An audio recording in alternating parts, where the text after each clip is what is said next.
Hi everybody, we're going to go ahead and get started here.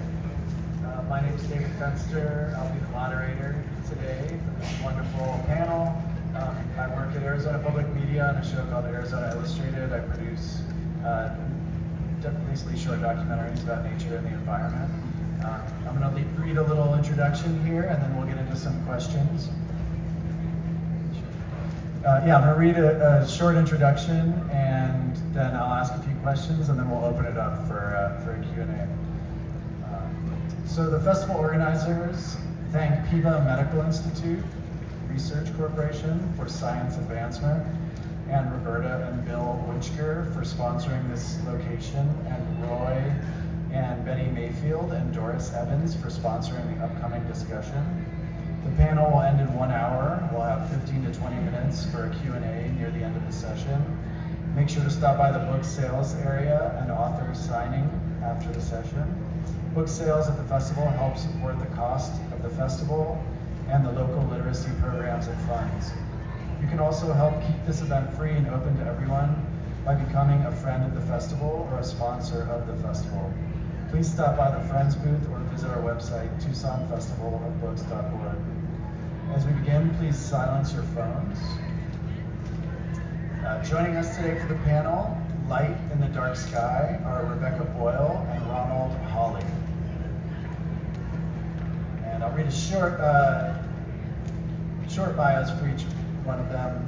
Rebecca Boyle's here with her book, Our Moon, How Earth's Celestial Companion Transformed the Planet, Guided Evolution, and Made Us Who We Are. Based in Colorado Springs, Colorado, Rebecca Boyle is a contributing editor at Scientific American, a contributing writer at Quantum Magazine and The Atlantic, and a columnist at Atlas Obscura. She is a frequent contributor to the New York Times, Smithsonian Air and Space, and Popular Science. Her work has appeared in Wired, MIT Technology Review, Nature, Science, Popular Mechanics, New Scientist, Audubon, Distillations, and many other publications. Ronald Holle is here with his book, Flashes of Brilliance, The Science and Wonder of Arizona Lightning. Ronald is a meteorological consultant in Oro Valley, Arizona. He has worked extensively in meteorological education issues, particularly lightning safety and the demographics of lightning victims. He has authored or co-authored 80 formally reviewed journal papers, 19 books and book chapters, and 344 informal papers.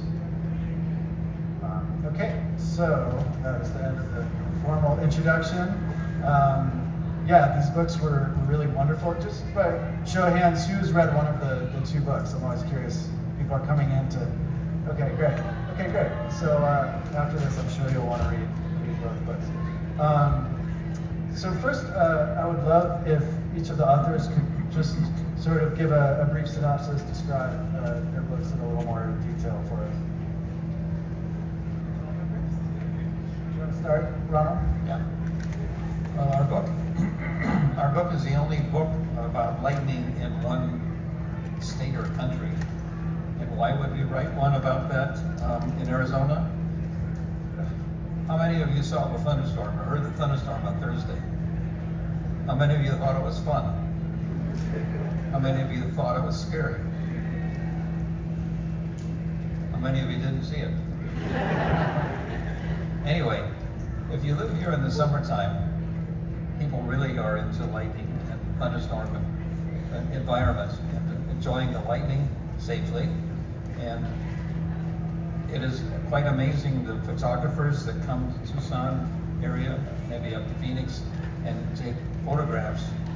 I have seen websites in Africa and Asia showing lightning, and it turns out it's from Tucson because it's floral in it, so we know it's from here.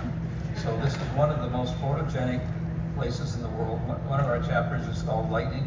Arizona is the lightning photography capital of the United States.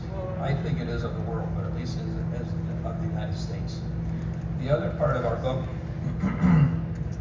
is that down the street, go down to this Old Main, turn left, go 2 blocks to Physics and Atmospheric Sciences building.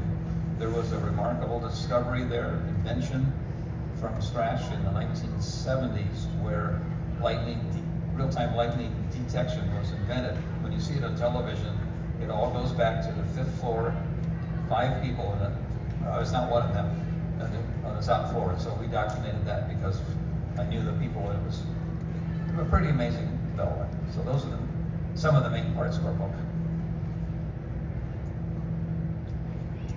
Okay, so my book is kind of a retelling of human history through the lens of the moon and what it has done for this planet, what it's done to this planet, and done for human civilization, basically, since we evolved as a species. It starts out with the formation of the moon and how it got here, and how we actually are not totally sure about that event. And there's some work here at U of A looking at an LPI and other institutions here that look at this question of how the moon came to be and how it became this like unique planetary system.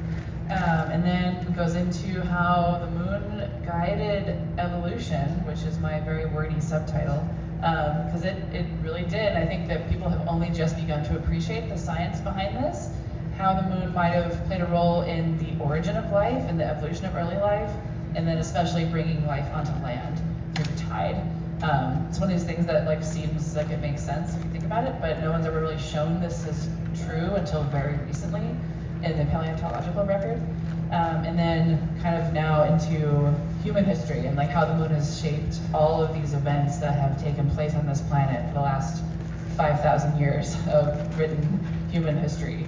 It's kind of a new way of thinking about human thought and how the moon has influenced all of these things that have ever happened here. That's a very kind of brief overview. Yeah, and the first question is for you, Rebecca. I was wondering if you could talk about the structure a little bit more. So you mentioned it's in three parts, but also the way the book kind of starts off with your grandfather, I believe it is, in World War II, and it kind of ends at Chimney Rock with your daughter, another generation. And yeah, I was just curious if you could talk a little bit more about how you decided on the structure, if that was kind of always how it was laid out, or if that had different manifestations. Yeah, it changed a lot. It took a long time for me to write this book. And the structure is kind of, I wanted it to be a story. Like I didn't want this to be, it's nonfiction, it's a history of science book, it's a straight science book in certain ways, and just history and philosophy book. So that can be very like, oh my God, this is an encyclopedia kind of feeling. And I really didn't want that, so I tried to structure it like a story. So the moon is kind of the main character of the book, and it follows the Joseph Campbell like hero's arc. I don't know how many of you know what that is, but this is like a sort of like classic literary criticism structure that like is in the Odyssey, it's in Star Wars, where you know a character sets off on a quest, like has to find something or seek knowledge, and then encounters people or obstacles or events that you know get in their way, and then something bad usually happens. You know, there's an abyss where the character falls from grace or does something bad or finds out Darth Vader is his dad, and then has to like come back from that and you know and achieve glory. And that's the moon in this book. So the moon is like it's there, it's like plucky and new, and then you know, creates life on Earth and helps generate life on Earth and helps it evolve, and then we show up and we really like hold it in the highest esteem, and then Galileo comes along and he's like the bad guy, and moon kind of like falls from its throne and then has to overcome that and come back, and now it's like now again a thing of glory and a thing of beauty that we're trying to attain again. So that's the structure I had in mind, was like I wanted the moon to like follow this sort of narrative journey that feels more familiar if you like read fiction. I read a lot of fiction, and so I wanted it to feel like a story more than a like you know tome. So that's kind of how that originated, and the story starts with my grandfather for a few reasons, because I kind of wanted to give a personal, I don't know, window maybe, but also because my grandfather was in World War II, he was a Marine, and he was at the Battle of Tarawa, which is the worst battle in the history of the Marine Corps. And I knew this as a kid, you know, he made it out obviously and survived this horrible thing, but I didn't hear that many stories from him because he didn't like talking about it, like a lot of veterans. But this was like family lore, you know, that Tarawa, he was there. And it turned out that only recently, like in the last decade, researchers figured out that why this battle was so bad So what happened was there's this attempted invasion of this coral atoll, Tarawa, which is now part of the country of Kiribati in the Pacific. And the Allies wanted this island because it had an airstrip. And they really wanted this airstrip to be able to do bombing runs, to get closer to Japan for an eventual invasion of Japan. And they planned this invasion in November of 1943, and they knew they were gonna need a high tide to get over the coral reef that surrounds this island. And they were wrong. They misjudged the tide. The tide never rose, and 3,000 Marines died in this 2-day battle because they had to get out of their boats, walk across the reef in like 5 feet of water while Japanese soldiers were just shooting them. And so it's this epic, failure in military history in this country because they didn't know the moon was further away in its orbit. So it's the opposite of a supermoon, which is actually right now, it's a new moon tonight, so you won't see it, but it's actually really close to Earth. So it's like somewhere where the sun is over there. There was a micro moon during this battle, and no one knew this. We didn't know. It was before satellites, it was before any really good mapping of coastlines or any good oceanography at all. And so all these Marines died because of the moon. And I felt like that was a really compelling story. And just like an interesting way to think about how it influences us in so many ways we might not have thought of, or that we might not have appreciated. Awesome, thank you. Ronald, I realized when I read your book how many things I got wrong about lightning. I think I had a lot of misinformation floating around. So I was curious if you could kind of talk about maybe some of the greatest hits for lightning misinformation, and also it seemed like a lot of things maybe have changed as science has advanced, or as more information has been gathered about lightning. So I was curious if there were things like that too that have sort of changed in terms of best practices with lightning. Okay, the first one is that I grew up in the Midwest, and I remember my uncle, when there was a thunderstorm, we were out on somebody's farm, and I said, "What's that thunder coming from?" And he said, "Oh, it's Rip Van Winkle bowling in the sky." And I was about 5 or 10, and they said, "That doesn't make any sense." And nobody corrected it. So I said, "Well, that's interesting." I put that aside, and many years later, now I look at it. Most of the myths, we call them, or stories, or histories related to the moon, or to, you got me gone here, related to lightning are wrong, and there's lots of them out there. It goes on and on and on. I spend a lot of time with my co-author also on working on lightning education, because we find this to be a tremendously big problem. We're both working with people in Africa right now, trying to help protect schools from lightning, which is a huge problem. And in Uganda, where we're working, the myth is that wearing red attracts lightning. I don't know how that started, but they actually changed uniforms at a school last year because there was lightning nearby, and they thought the students were wearing red, and so we're going to change it to green. And they don't have much money, so this was a big expense. So there's an endless supply of these stories, and in our book we went through some of the Native American stories, but most of them are not really available to most of us, so that was a challenge. The other one is how things have changed. When the lightning detection networks came along in the 70s and into the 80s, I was one of the early adopters of the technology, and when we looked at things about when lightning happens and how people were killed and injured and damages happened, none of it matched. It was way, way off. And so essentially the development of the lightning detection technology has changed the entire discipline. It's turned it upside down practically. So it's an interesting thing. As I mentioned, it started at the University of Arizona. My co-author, I must mention, is Dr. Daila Zhang, who's not here today. She graduated, is the last graduate in lightning studies at the University of Arizona, because Dr. Phil Kreider, who was the great father of all this research, is retired, and there's no more people coming in. But on the way along the way, there were about 30 PhDs and master's theses in lightning studies, which is just revolutionized the entire discipline. But it's been fun to be part of that, and we've captured part of that in our book. Thanks. So if you were struck by lightning, are you more likely to be struck by lightning again? That was one I always thought was true, but it's actually not true. It's an independent event. Each one is independent. Okay. Yeah. I could have sworn that was the case. So Rebecca, I'm going to read this question because it's kind of complicated and I probably won't remember the whole thing. Okay, so there's several ideas and facts in your book that blew my mind.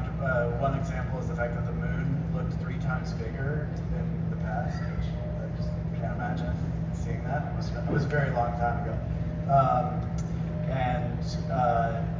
There's just tons of these amazing facts and ideas in your book. And basically, I was curious to know, like, how many of these did you already know? How many were there ones that kind of blew your mind as well when you discovered them? Or, how much did you know going in, and what were the sort of surprise things that you learned? That's a good question. I mean, I think I had like a few things I knew that I thought were cool, or I assumed the moon would like have looked larger in the past because it was closer in the hundreds of millions of years ago past, because we know it's moving away from us. So I'm very sorry to tell all of you the moon is leaving, and eventually it will no longer be able to totally eclipse the sun. But that's a long time from now. But as this happens, the length of Earth's day is getting longer. The spin of our planet is slowing down, so the length of the day is increasing. And I knew that, and if you kind of like unwind the clock, it's like, well, the moon was closer then, the day was shorter, and that's true. But one thing I didn't know that I'm still kind of blown away by is how far away the moon is. Like, it feels like it's right there because it's the same size as the sun. It's like right next to us, but it's actually there. You can fit 30 Earths between Earth and the moon. You can fit almost all the other planets between Earth and the moon. It's 250,000 miles away. And like that's a concept that like, oh yeah, that's how average far away it is. But if you like stop and think about that blows my mind. Like, it's really far, and it's really, really large relative to Earth. It's actually huge. It's like 1/4 the width of Earth, which is massive. I mean, compared to all the other moons of any other planet, it's nothing compared to that. It's very different in terms of what moons usually are. Our moon is almost like I don't want to call it a binary planet system because there are astronomers in this audience, and I'm not going to overstate my case here, but it's more like that, I think, than it is a satellite. It's more like a companion than a subordinate. That kind of shocked me. Yeah, tell me if I'm getting this right. Like, our center of gravity is not in the middle core of the Earth. It's actually like closer to the moon. Right? It's like offset, yeah. So like, it's not as simple as the moon just orbits the Earth. It's so complicated because of the tide. The tide is like way more complicated than I ever imagined, and like I hated learning about it because it's so difficult to understand. But because of tidal interactions, which is way more than just like the water, it's like move your beach towel because the tide is coming in. It's like so much more fundamental than that. But because of these interactions through the gravity of the Earth and the moon relating to one another, the Earth and the moon orbit a common center of gravity that's called the barycenter. And it's not like the core of Earth. It's not like this point that like here's Earth and the moon is just like going around it. It's more like we're kind of both going around each other, if that makes sense. That's oversimplifying it, but like it's more like a transaction or like an exchange than it is that like Earth is just here and the moon is like going around us. Like, we're not as important in this exchange as we think we are. And I didn't even know the theory that like another planet crashed into the Earth, created the Earth and the moon together, and so they're kind of the same. They're the same thing. I mean, three things have created two things. Kind of. Yeah, there's two things somehow destroyed each other. So sometime very early in Earth history, like when Earth was still like very new, some other planet came in and was in the same orbit around the sun as us and collided with Earth. And this is called Theia, which is the mother of the moon in Greek mythology. Theia is the mother of Selene. And so we named this imaginary planet Theia. And it smacks into Earth, and both Theia and the Earth, like Earth 1.0, were totally obliterated. We don't actually know exactly how that went down, and this is like chapter 2 I think. I don't remember the order of my own chapters because the book changed a couple of times, but this is how we think the moon came to be, that like something arrived here and it and Earth like destroyed each other and then were made anew. So there's two new worlds that came out of the collision of these other existing planets. And it's not as simple as that like the moon is the leftover and the Earth is just there and got better. It's more like they completely combined, we think, and then re-coalesced into two separate, distinct things, which are chemically identical. So we're really like, the moon is really a part of Earth. There's like 50 more things like that in the book. Ronald, I'm curious. Sounds like there's a lot of information in your book about lightning, but what are the things that are still remain mysterious about lightning that we just have no idea what's going on, or are there things like that? I think the one really interesting topic is how exactly does that original spark begin up in the cloud? It's in all lightning happens at cold to freezing temperatures between 5 and minus 10 Fahrenheit, something like that. And there's a mixture of super cold water, small droplet like many of us saw on Thursday in the thunderstorm, and ice crystals. And somehow, two of those particles initiate that, and then it expands like crazy in a matter of microseconds.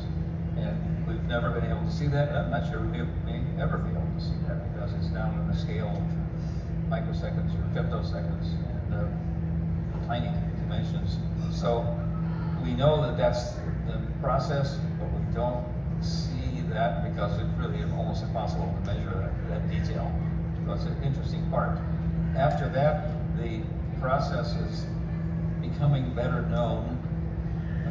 There's not that many people studying lightning in the world. I mean, I go to conferences and there's 200 compared to lots of other things in meteorology and science, so it's not a big topic. And so I guess one other message is that there's only a few people at a few places working more or less independently. There's almost no center of research in lightning. It was over here. That's discontinued, and so people work on their little part of the topic, and when we get together at conferences we try to connect them, but there's just a lot of things we don't have connections about. So how does it affect tall towers? How does it affect rocket launches and so on? There's just a lot of things that are still open questions, and more in the details than it was 20 years ago, but it's still, there's a lot of unknowns. It makes it interesting. Rebecca, I'm just going to ask a couple more questions and then I'm going to open it up. So if you all have questions, you can ask them to the authors. But Rebecca, I really appreciated in your book, I feel like the moon is a subject that can be very scientific, maybe sometimes even dry, and it can be very mysterious or just very mystical and spiritual. And I feel like your book did a really wonderful job of kind of honoring both those perspectives and having reverence for both of them, in cultures past and present, and different points of view, different ideas, and so I was curious to ask you about kind of how you navigated that, or maybe even how you navigate that for yourself. There was like one part that I was really touched by too, is like about Neanderthals. I guess there was like a museum that you went to that involved Neanderthal people, and yeah, they kind of get stereotyped in this way, and actually they were really smart, and they were just kind of like we were basically. And I feel like that kind of carries through the book and all these discussions with it. So I really appreciated that aspect of it. You talking about it. Thank you. That's very kind. I really wanted to not have this be like, a firmly science book, and I really didn't want it to be like, this is not an astrology book, but like, this is my cover. It's a tarot card, actually, and I helped pick this cover for that reason, because I really wanted to reflect that the moon represents a lot of different things to people throughout history, throughout every culture on this planet, and I think that's really important to keep in mind right now as we go back. I think that's a huge responsibility, actually. And the idea that, like, you know, just a couple spacefaring countries or private companies can just go up there and trounce around and do whatever they want is, like, I think we need to be thoughtful about why we're doing that and what we're doing and what the goals are. The moon represents a lot of things to a lot of people, and the cover, I think, is just one way of my saying that, like, you know, I think we should go back to the moon. I think people should be walking up there and doing science. I think that would be amazing.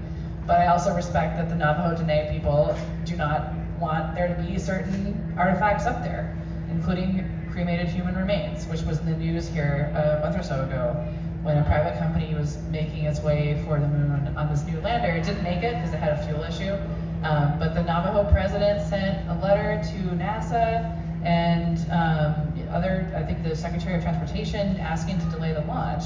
And NASA's answer was like, well, it's not our spacecraft, so we can't stop it, which was true because it was a private spacecraft. But it just sort of opened this question of, like, who gets to decide? One thing I really wanted to have in mind writing this book was that the cultural mythology around the moon and its meaning to us, I think, is one way of looking at the moon. And I think the scientific way of looking at the moon is one way of looking at the moon. I think that we need to honor both of those and just consider them at the very least. And that's kind of the goal of the book, is to sort of make it more clear. I hope that I tried to do this, that it's more clear that these are not as disconnected as we like to think they are. I think the idea of science, the idea of religion and mythology and spirituality are often talked about as these, like, separate worlds. And I think they're actually really not. And I think in the book I make this argument that, like, really religion and devotional practices lay the foundations for what we consider modern Western science. And this is because people worship the moon. They really, really cared about what it was doing, where it was, when it was rising and setting. The times of the rising and setting of certain stars and planets was really important in casting horoscopes in, like, ancient Babylon, for instance. And people took really detailed records of all of this because of their spiritual beliefs. And they had to prepare the right rituals and the right things to do to safeguard the king against a bad omen, you know. And because of these beliefs that were real and lasted centuries, if not millennia in certain cases, they developed these really detailed records of data that then people like the Greeks and the Romans used to develop ideas about reality. And I think that actually flows into the same thing. I don't think they're different necessarily. We just like to talk about them as being different. And so that was a goal that I had, was, like, to sort of honor all of these different points of view about the moon and what it has meant through time. Cool, thank you. Okay, one more question and then I'll open it up. Ronald, I was curious sort of how you got into lighting. You know, was it, you mentioned the story from when you were a kid, but is it something that goes that far back, or what kind of initially hooked you in and made you want to basically dedicate your life to this? Good question, because I sometimes ask myself how this happened too. I started out as been a meteorologist my whole career, flown into hurricanes, chased a few tornadoes, done a lot of things like that, and never thought much about lightning. But when this technology came along from the University of Arizona, I said, well, that's interesting, because nobody's ever had the data to know what to do with it and to count it and put it in places and so on, and why it's happening. So it was a more or less natural development out of my studies of thunderstorms in general. I studied microbursts way before I moved here, and I've studied thunderstorms of all types, you know, in Africa and the Caribbean and so on. So lightning is just another manifestation of what's going on, but it's also, the measurement is another new one which came along, happened to happen during my career in the right time. Thanks. Yes, I'd love to open it up now if you all have. Can I ask Ron a question? Oh yeah, of course. So I have a question about thunder and thunder snow, and specifically because I live in Colorado and we just had thunder snow a couple nights ago, which is really weird. And, like, how if it starts from grapple interacting with other grapple, like, what is happening in thunder snow? Well, you have to have an elevated layer of warm air above the cold air down below, where the more or less normal processes of thunderstorm development are happening. So it has to be a fairly complicated, vigorous situation to have that going on. So it doesn't just happen in a cold day in Colorado. It happens when something is bringing in some warm air aloft. So yeah, it's really pretty rare, but it happens in the upper Midwest. It happens quite a bit because they have these large air masses flowing on top of each other with warm air coming in just above the surface, and it's almost like a summer thunderstorm, except it's cold at the surface. So yeah, that's meteorology in action.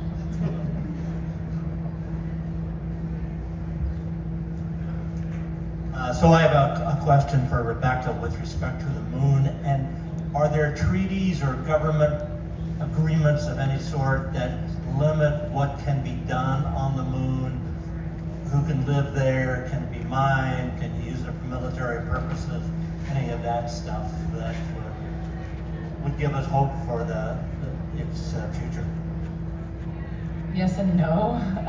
There is the Outer Space Treaty, which is from 1967, which dates to the Cold War, and basically says that neither the Soviet Union nor the United States can militarize space. And now the USSR doesn't exist anymore, and Russia's talking about an anti-satellite nuclear program. So I don't know what's going on right now with the Outer Space Treaty. It's supposed to be that you can't use the moon as a forward operating base for military operations.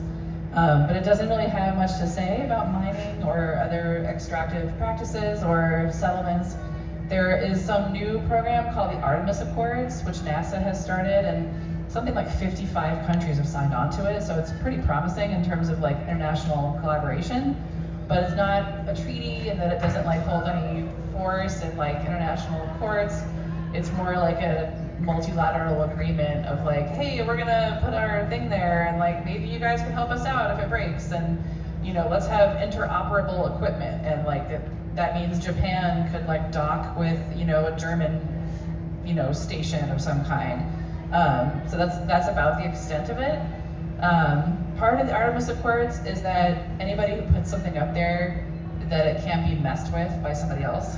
And because the moon is really terrible and inhospitable, that sort of means that you're staking a claim. If you put a station up there, or a satellite, or a probe of some kind, or a telescope, then you're kind of saying you can't land near me because the Artemis Accords say that you can't mess up my instruments.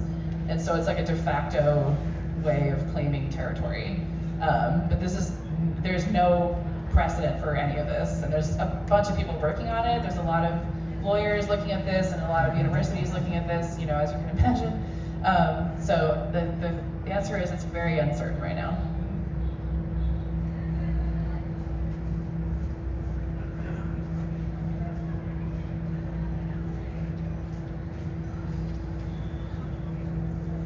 Hi, Ronald. Why, given the acknowledgement of the planet warming, the fires predominantly started by lightning, is there not more research in this field? Could you repeat the question?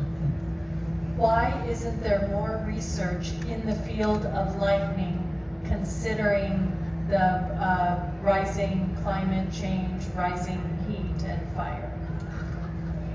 That's a good question. I don't know the answer.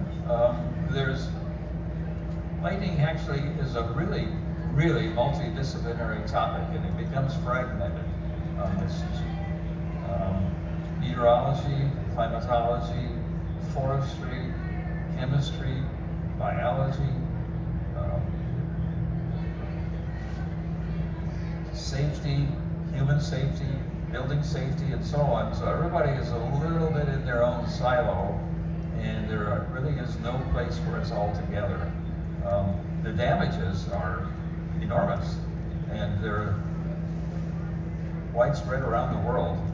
One of my topics, as my wife knows, is I'm studying how many people are killed in the world by lightning every year. That's been one of my unique pushes, and I've made the estimate of 24,000 per year and 240,000 people injured per year. That's not as much as other meteorological phenomena, but it's pretty big. In some countries, it's actually the #1 killer. In Nepal, it's actually the #1 weather killer. So Nepal is beginning to work on that. But it's really a widespread, somewhat thin discipline. And if it wasn't for conferences and now we can do things online, we really didn't connect very well. And I came in with this technology, and I think that has helped bring things together that weren't together before. But it's still really a thin thread. Good question. Thank you.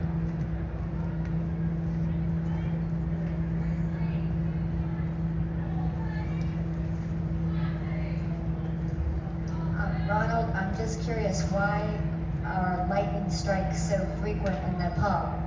Is it the altitude? Most of the lightning in Nepal is at the low elevations. It almost never is lightning over the high Himalayas, because the lower elevations are facing toward India, and the moisture and low-level air is flowing up from India, hitting the mountains, and it never makes it up very high. And so all of it is in a thin strip across the southern part of the country, and that's where almost all the deaths are occurring. So, yeah. We actually have a son who has gone to Nepal several times in the last few years, and up at the higher elevations, he said it's just not a problem. It's just really cold. Ronald, is it true that a single lightning strike could provide enough electricity to the city of Los Angeles for, say, a day? That was a little factoid I remember as a kid. There's a number of calculations about how much it will do. The problem with lightning in this sense is that it's extremely short. A flash lasts a portion of a tenth of a second, and it's enormously powerful. So there's no practical way to take some sort of a battery device or something to take that short period and do something. So yeah, it is powerful, but it's unmanageable. Has anyone seen Back to the Future? So you're saying that's not practical. So, well, they were lucky. They knew what time it was going to come, I guess. Yeah. So I have another question. What influence, if any, does the solar cycle or like solar activity have on lightning? Wow, that's a good question. 11 years. I don't know about the solar cycle, the 11-year cycle. None. Just like synchronous mass injection. There's lots of people who have looked at that over the years, and before the lightning injection data came along, they assumed that the solar cycle had a tremendous effect on the amount of lightning. But we can't find it at all. People have looked and looked and looked, and it just isn't there. So, yeah. The atmosphere is a really complicated, messy, human thing, and it does its own thing, and it's just not apparently a factor.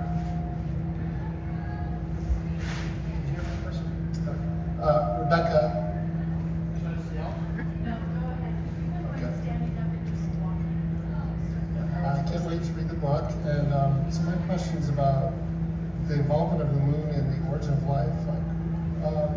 So are people thinking about that when they're looking for so-called Goldilocks planets and looking at exoplanets? Now, do they have a moon? Is that part of the calculation, or if it's not, should it be? I definitely think it should be.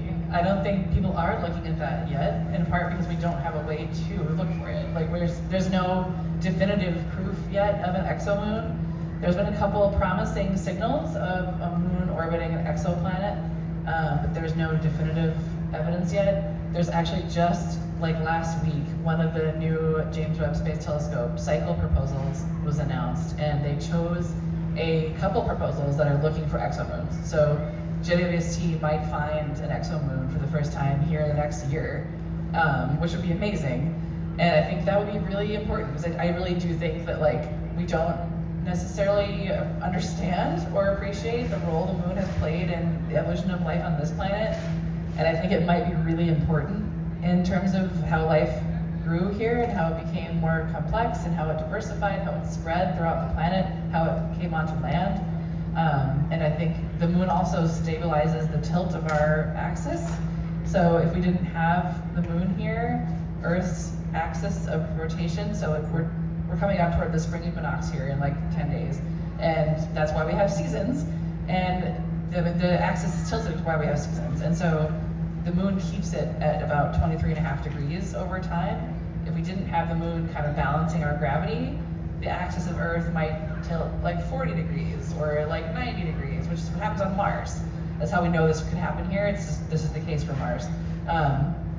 And Venus actually is like 90, Venus is like straight up. Venus has no seasons.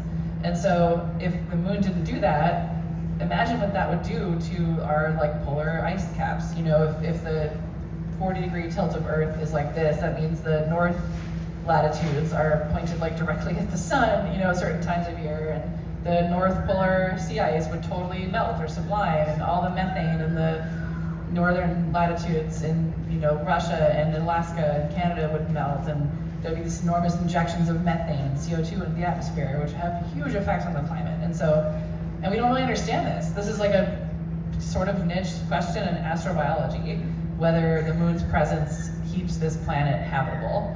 And I think the evidence is pretty strong that it at least plays a role. Like, I'm not gonna claim that it's like, the moon is why we're here, but I think it's a question worth asking, and I definitely think it's a criteria worth including in the search for life on other planets, for sure. As you know, that one of the questions in my master's degree was, what would happen if the axis of the Earth were different, and what would be the meteorological consequences? It's a fun thing to think about, and it's really difficult. So It's kind of terrifying. It would be terrifying, yeah. So I have a question. What drew both of you to really write this book? Because writing is not easy, and doing a proposal is not easy, and finding a publisher is not easy. What gave you the drive to do this? I have a fairly straightforward answer. About 10 years ago, I was at the annual meeting of the American Meteorological Society. It was in January, I don't remember where it was. And Dr. Mary Ann Cooper, who was a medical doctor, she and I have been doing a lot of research in lightning deaths and injuries.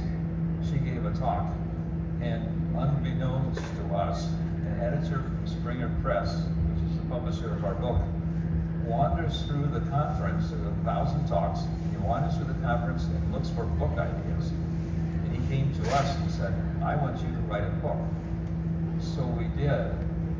And then Dr. Zhang, Viola Zhang, was a student here, and we had talked and said, we have a lot of ideas we could write. So I wrote back to more or less the same editor, and he said, sure. And that was it. So. Wow. That is not what happened to me. I suspect not.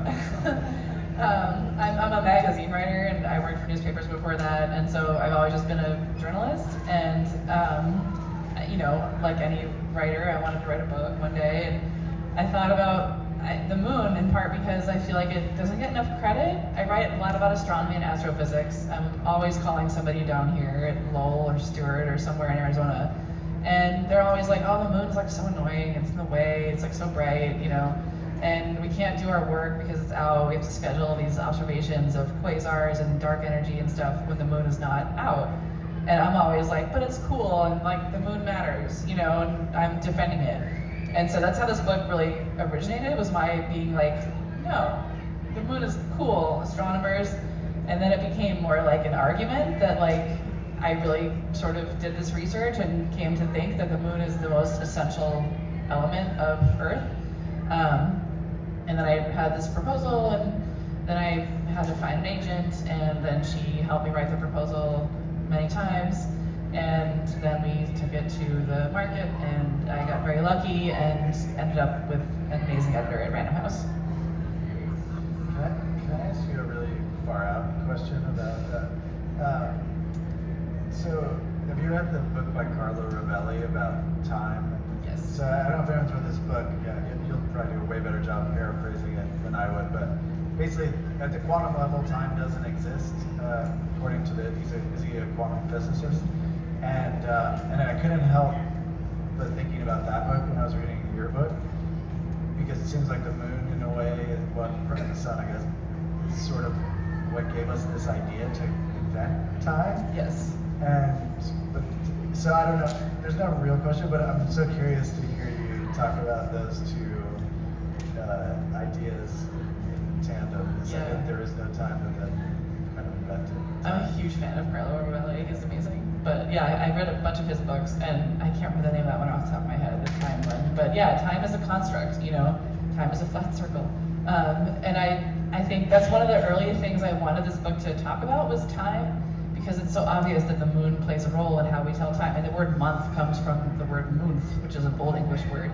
And a month is the length that it is because of the moon. Like, that's how we divide up our year. And people had to figure out ways to do this that correlated lunar cycles to the sun, because they're not the same. And I think I have a whole chapter on time, but I think it's so fundamental to everything about human society, and it's a completely made up thing. And we made it up because of the moon and the sun. I mean, the Babylonians kind of gave us the sexagesimal system of the 60-second minute and the 60-minute hour and that kind of weird division, which really doesn't make any sense, actually. It has to do with like the arc of a circle, because the sun's arc across the sky. But you know, the sun is only so useful for like a few days. If you really want to plan ahead into the future, especially if you're like a pre-literate civilization, you can only count on your fingers so many times. But you can say, oh, when the moon is half full, I will meet you at this tree to like transact business, or you know, have this ceremony or anything. And that's what every culture on Earth did, across continents and across time. The first person, so one of the other bad guys in the book is Julius Caesar, because he's the first person to sort of divorce the moon from time. Because you have to connect the moon and the sun, and they're different, and a lunar year, like 12 lunar cycles, is only 354 days, but a solar year is 365.25, which is why we had leap day like a week ago.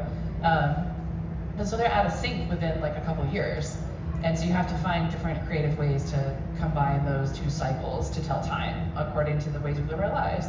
The moon is way more useful for that than the sun is over the course of months or weeks or days, in my opinion. We have time for probably one or two more questions. I have a few, but if anyone, okay, great.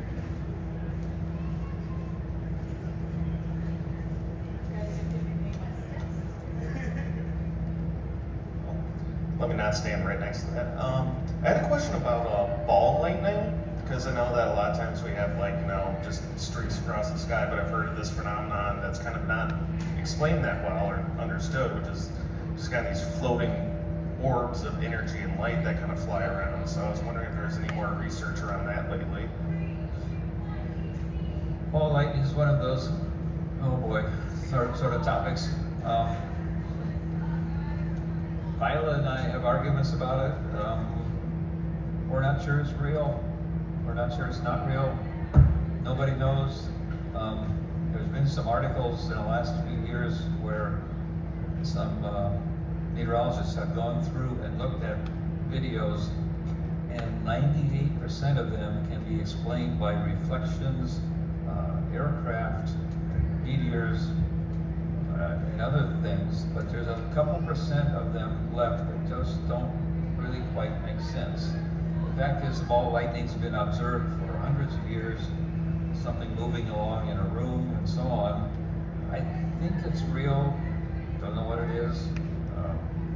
If you ever get a picture that you believe in, I can get you $10,000 in 2 seconds. It's really difficult.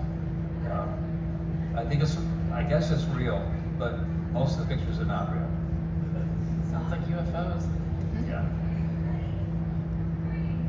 I admit this is a stupid question, but I've heard that William Franklin was 33 years old when Benjamin gave him that key.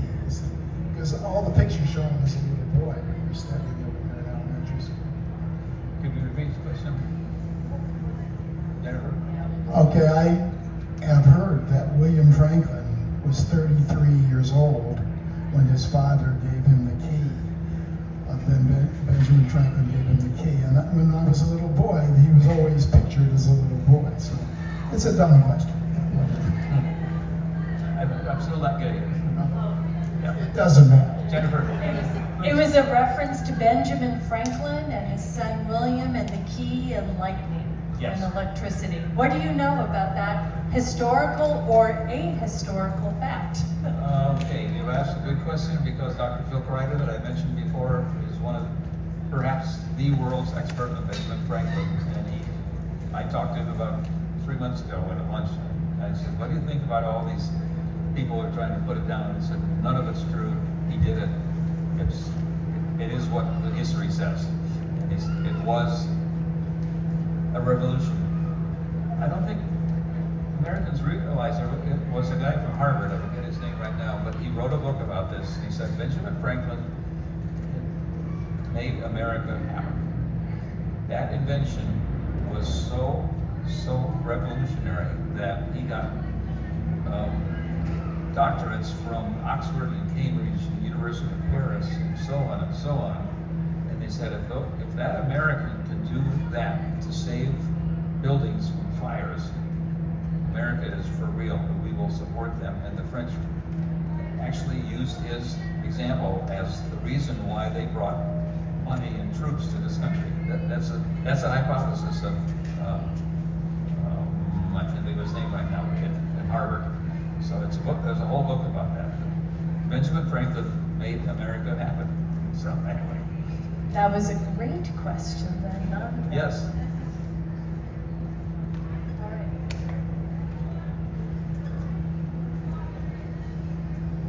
Yeah, this is just another ball lightning question, because I've read somewhere that I guess in olden times, in the top of ship's mast is where they'd see the ball lightning. Is there any way to try to make some sort of an experiment to duplicate that, to try to be able to capture a photograph or study it? Okay, that's a little different than ball lightning. It's called St. Elmo's fire. In old ships, sailing ships that were not grounded, the wooden ships in an environment where you possibly could have thundersnow. The tops have lightning things going up the top of them. And I think that's not the same as ball lightning, but yeah, St. Elmo's fire is common, but it also is seen on aircraft. There are wicks on the wings. If you next time you fly, there's all these wicks along the edge. They are dissipating lightning, and in certain situations, you probably can see little sparks coming off, and that's what makes the plane safe. We have time for one final question, if anyone has one. Why don't you ask one of your final? Looks like everyone is good. Well, since we're talking about all this stuff, Rebecca, do people ever ask you about the Stanley Kubrick faked moon landing? What's your response? I don't know if everyone knows about this, but some people have a kind of conspiracy theory that Stanley Kubrick staged the moon landing and never happened. David, say that again. We couldn't quite hear you. Stanley Kubrick, some people have a kind of conspiracy theory that Stanley Kubrick faked the moon landing, and are quite adamant about that. So I was curious if you ever came across that and what your response is. Yes, I have heard about that. And I get emails from people, and people think that the moon landing didn't happen. And I honestly have some empathy for that, because it is such a weird thing. If you think about it, it's crazy that we decided, we're gonna put some really smart young people on a exploding column of fire and put them on the moon. Yeah. Think about how bizarre that really is if you just pull back from the geopolitical history of the moment of Apollo. It is weird. So I kind of have some empathy for people who are no. But I saw the moon rocks, and I believe that they are real, and I don't think that you could possibly fake them. There's no way to create something so believably alien as the lunar samples and the lunar sample have, in my opinion. I don't think Kubrick's that good. Good filmmaker, but I have a last question for Rebecca. Moon is 250,000 miles away. That's 250,000 miles away. I had a Toyota that went that far.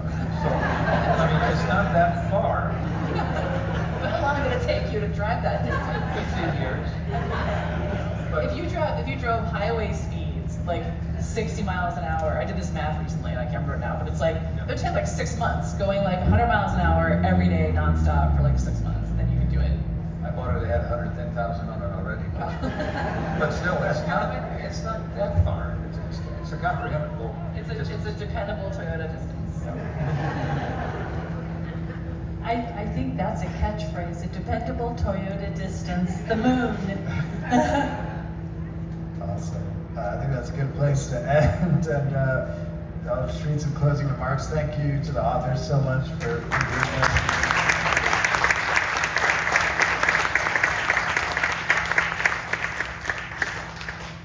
So, special thank you to the authors. Thank you to all the readers for attending. The book sales area and author signings will be at the Science City Sales and Signing Tent, which is like right back there. Right now, after this event. Stay safe, be well, and keep reading. Thank you, everyone.